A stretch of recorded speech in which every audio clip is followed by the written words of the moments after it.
Testing one, two, three. Testing one, two, three.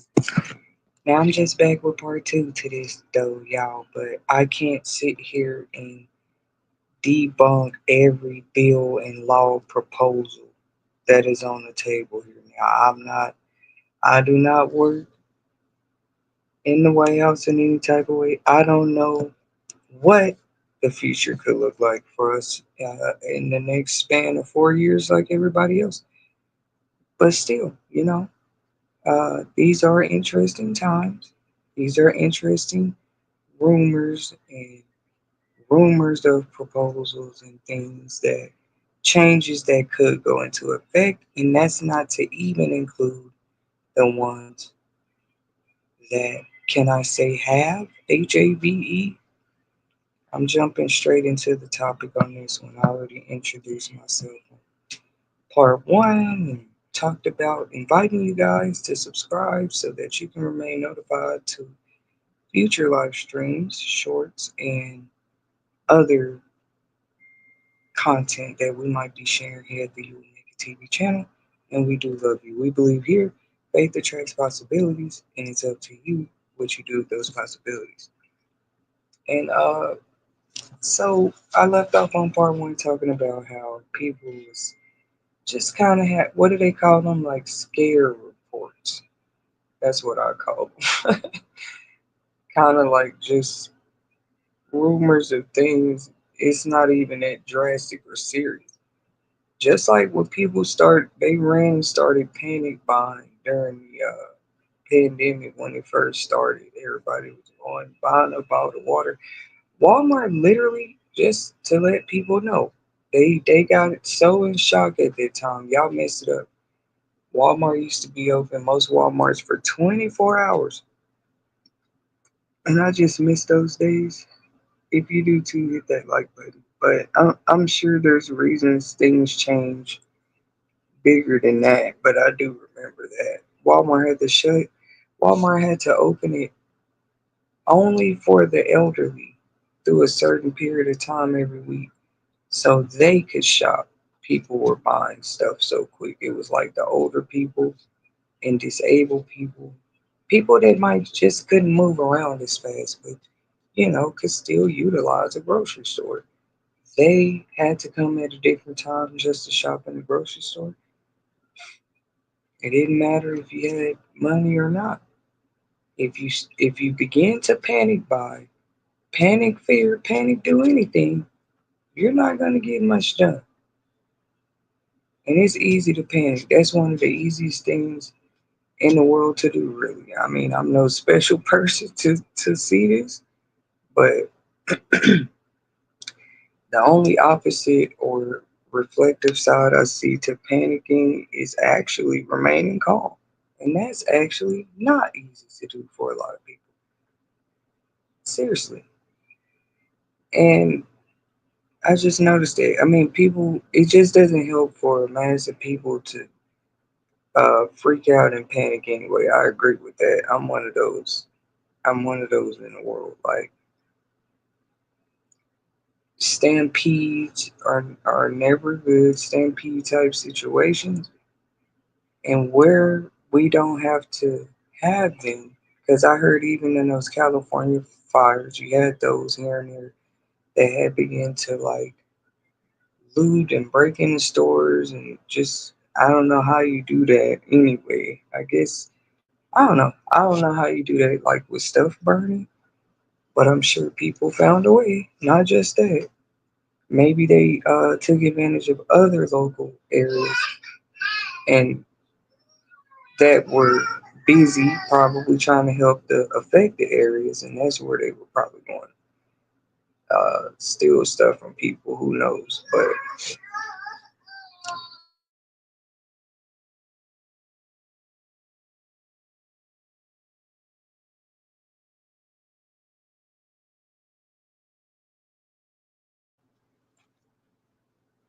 anyways, all I know, it doesn't help for people to panic, uh,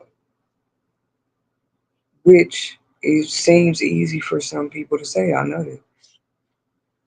Like like I said, some of these bills and laws and changes that are happening. Like the people are being deported. All of that is actively happening, and more stipulations being added. So it is life changing for some people, and it's like easy. It was so sad to see on the news like people crying because they say some of those people that were applying for citizenship statuses were suddenly canceled. Some about it was like an app they could go check into and get on the wait list to try to get, their paperwork and stuff to come over here. And a lot of those people had appointments coming up. The ones that did and the ones that are already, I mean, it's a lot going on with that, man. Just keeping everybody inspired enough to at least give a thought of silence or prayer to those people that might be experiencing it at this time, because this is like even just the beginning. You never know when you have to be a refugee. You, me, the next person. You don't know, I'm just like a humanitarian first, period. It doesn't matter what culture, where you coming from, where you trying to go. I think at the end of the day, how this all started, everybody was just trying to survive. That's what everybody's still trying to do. Some people, they're just leaving because they want to. They're moving, but some, that's what make me look at human behavior too though. Like it can be one crisis going on at the same time, but two different bodies of people feel different about it, right? Kind of reminds you, because it was just Martin Luther King Day yesterday, for example. Like what was happening in history during his time was actually happening, but people had different perceptions about it. I just did a short about how I believe there's definitely two perceptions to everything because we were all born with two eyes. It seems like the simplest quote, but this is another example like that. Like it was a time where everybody's clearly feeling on some kind of emotional level what's happening in society, but everybody definitely had a different perception. So there's some people, they move, they travel, they commute, they travel, they move because they want to. There's others that's like feel down about it. They feel like they don't want to go to a certain place, or they want to travel, or they want to start new lives in new places. I never see anything wrong with that. So I know it's expensive. No matter who you are, it's going to be expensive no matter where you go. You got the same things that a human needs to survive no matter where you go. And it is interesting in different countries, they've actually been doing a good job, if you ask me. Not because I've traveled and seen this with my own two eyes. We talked about perception.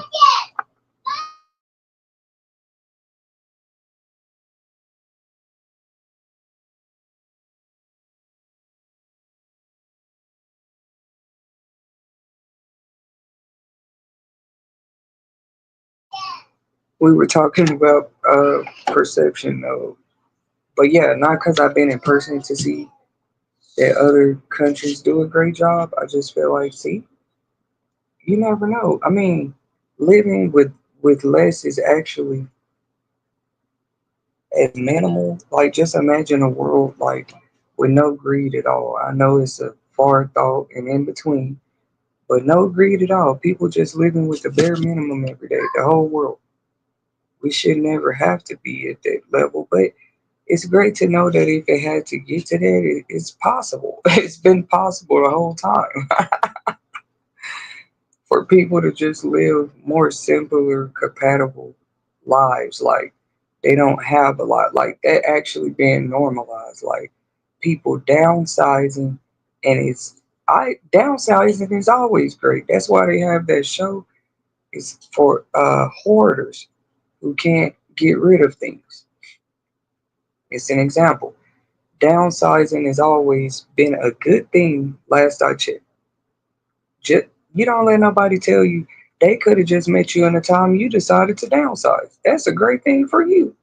One of the greatest things about downsizing, any area of your life, uh, you're going to save a lot of money. First of all, that's supposed to be the whole point of it.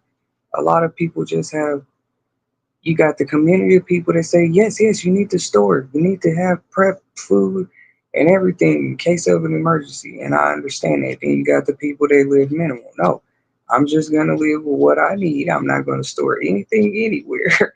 I mean, I would at least ask that person their story, like, why are you this way? Are you a veteran? I mean, what experience do you have that would make you uh, travel so light all the time? It seemed like a simple thing. A lot of people can't do that though. That's why some of these other proposals that are rumors that I said I want to debunk them because some I went and looked up. That's just stuff people saying. Uh, but as far as the SNAP and certain government benefits, yeah, those some people said theirs have actually been cut. I don't think that's a rumor. So whatever's going on with that, other people have other situations. Y'all have to do your own research out there. People share their stories. Like some people's been cut, some people's been they got a letter saying they have to pay it back. You see, if you don't know how to live a minimal life, yeah, you will be in a state of panic. Like, oh, what I'm gonna do without these to survive? Like, if you already been living a minimal, basic, just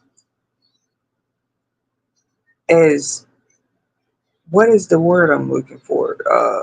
I know you're saving money, but it's a word for it, a more proper term. Just living that type of life. People go get big houses because they want to and pay 5 bedroom mortgages and get mad at the people. That's just my opinion. I've always thought this way. Uh, they get mad at the people with the minimal lives. Now, some choose to, like I said, live minimal lives. Some don't. They want the best out of life, which there's nothing wrong with that.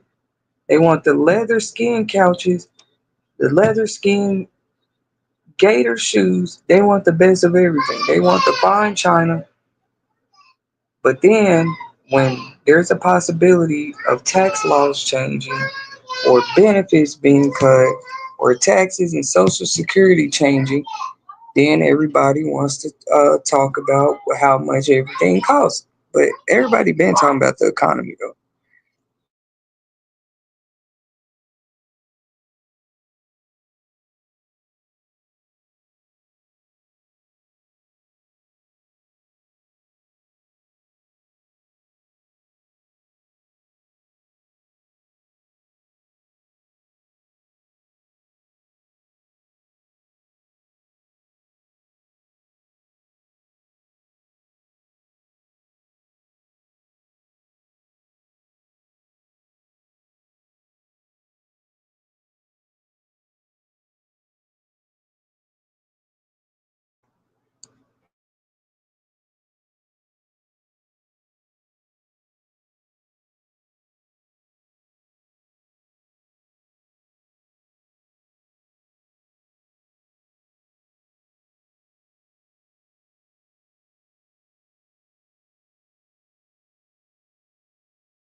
This whole time I thought I was talking, man. Yeah, some people weigh the scales on that balance already, though. It's nothing wrong with I was sitting here thinking I was talking the whole time. It was still on mute. But I was saying some people weighed the scales on the balance beam already when it came to downsizing and the pros and cons to doing such. Not waiting till they cut benefits to downsize, not waiting till tax proposals are being made, tax cuts, and maybe more taxes. Why would you wait till then to begin to learn how to downsize and save and budget and coupon where you can? Some people think because you don't walk around with a purse full of coupons that you're not couponing. Anywhere you're having discount coupons at, you just save money. But people don't want to wait till like, oh well, now we got to go try to see where the cheapest food is. Do this and that because bills and laws are changing. Some people say their SNAP benefits had already been cut in some states. Once again, we were talking about on part one misinformation. You got to be careful with that because I'm not saying those people's stories aren't true, but they really be coming from like TikTok and social media and stuff like that. And so, people be believing them. People tell their true stories on TikTok. Not everybody is on there for business. Some people they just went viral from a story they told on TikTok. It really do work like that. So I don't think they would get on there and make that up. That's why I think maybe certain states have already put that into effect. They just feel I'm like, what? What does the actual bill say? Because able-bodied people must go to work. I agree. I can't say I agree, but it would take definitely in this economy more than going to work. The people that's already going to work are burnt out and barely making it. There's people going to work and still behind on bills right now. So that's just a fact.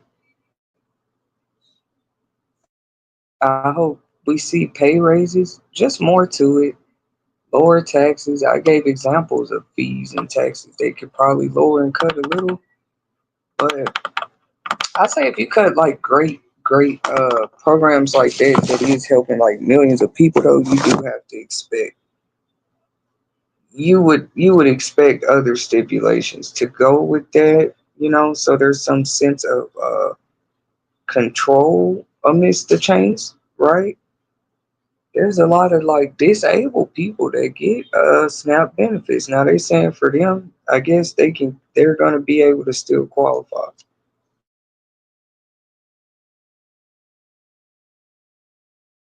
But able bodied people must go to work.